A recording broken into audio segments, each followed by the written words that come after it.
नमस्कार दोस्तों, आपका हमारे चैनल पर हार्दिक स्वागत है। आज हम इस वीडियो में आपको भागवत गीता के अध्याय 1 के बारे में विस्तार से बताएंगे। इस अध्याय में भगवान श्री कृष्ण और अर्जुन के बीच संवाद की संपूर्ण व्याख्या हम आपको बताने वाले हैं। आइए अब हम हमारी वीडियो को शुरू करते हैं। धृतराष्ट्र बोले, हे संजय, धर्मभूमि कुरुक्षेत्र में एकत्रित युद्ध की इच्छा वाले मेरे और पांडु के पुत्रों ने क्या किया? संजय बोले, उस समय राजा दुर्योधन ने व्यूहरचनायुक्त पांडवों की सेना को देखा और द्रोणाचार्य के पास जाकर यह वचन कहा, हे आचार्य, आपके बुद्धिमान शिष्य द्रुपद पुत्र धृष्टद्युम्न ब्राह्मण श्रेष्ठ अपने पक्ष में भी जो प्रधान हैं, उनको आप समझ लीजिए। आपकी जानकारी के लिए मेरी सेना के जो सेनापति हैं, उनको बतलाता हूँ। आप द्रोणाचार्य और पितामह भीष्म तथा कर्ण और संग्राम विजय कृपाचार्य तथा वैसे ही अश्वत्थामा, विकर्ण और सोमदत्त का पुत्र भूरिश्रवा और भी मेरे लिए जीवन की आशा त्याग देने वाले बहुत से तो अनेक प्रकार के शस्त्रास्त्रों से सुसज्जित और सबके सब युद्ध में चतुर हैं। भीष्म पितामह द्वारा रक्षित हमारी वह सेना सब प्रकार से अजेय है और भीम द्वारा रक्षित इन लोगों की यह सेना जीतने में सुगम है। इसलिए सब मोर्चों पर अपनी अपनी जगह स्थित रहते हुए आप लोग सभी निःसंदेह भीष्म पितामह की ही सब ओर से रक्षा करें। कौरवों में वृद्ध बड़े प्रतापी पितामह भीष्म ने उस दुर्योधन के हृदय में हर्ष उत्पन्न करते हुए उच्च स्वर से सिंह की दहाड़ के समान गरज कर शंख बजाया। इसके पश्चात शंख और नगाड़े तथा ढोल, मृदंग और नरसिंघे आदि बाजे एक साथ ही बज उठे। उनका वह शब्द बड़ा भयंकर हुआ। इसके अनंतर सफेद घोड़ों से युक्त उत्तम रथ में बैठे हुए श्री कृष्ण महाराज और अर्जुन ने भी अलौकिक शंख बजाए।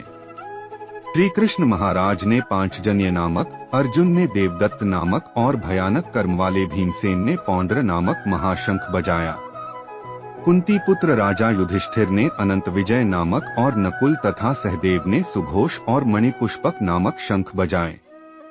श्रेष्ठ धनुष वाले काशीराज और महारथी शिखंडी एवं धृष्टद्युम्न तथा राजा विराट और अजय सात्यकी, राजा द्रुपद एवं द्रौपदी के पांचों पुत्र और बड़ी भुजा वाले सुभद्रा पुत्र अभिमन्यु, इन सभी ने, हे राजन, सब ओर से अलग अलग शंख बजाए और उस भयानक शब्द ने आकाश और पृथ्वी को भी गुंजाते हुए धार्तराष्ट्रों के अर्थात आपके पक्ष वालों के हृदय विदीर्ण कर दिए।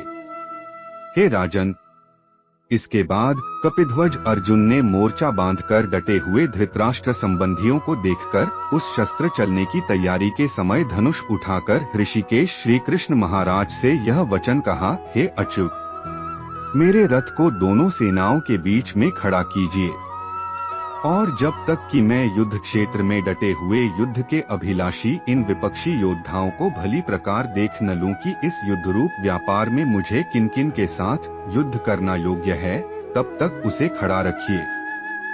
दुर्बुद्धि दुर्योधन का युद्ध में हित चाहने वाले जो ये राजा लोग इस सेना में आए हैं, इन युद्ध करने वालों को मैं देखूंगा। संजय बोले, हे धृतराष्ट्र, अर्जुन द्वारा कहे अनुसार महाराज श्री कृष्णचंद्र ने दोनों सेनाओं के बीच में भीष्म और द्रोणाचार्य के सामने तथा संपूर्ण राजाओं के सामने उत्तम रथ को खड़ा कर इस प्रकार कहा कि हे पार्थ, युद्ध के लिए जुटे हुए इन कौरवों को देख।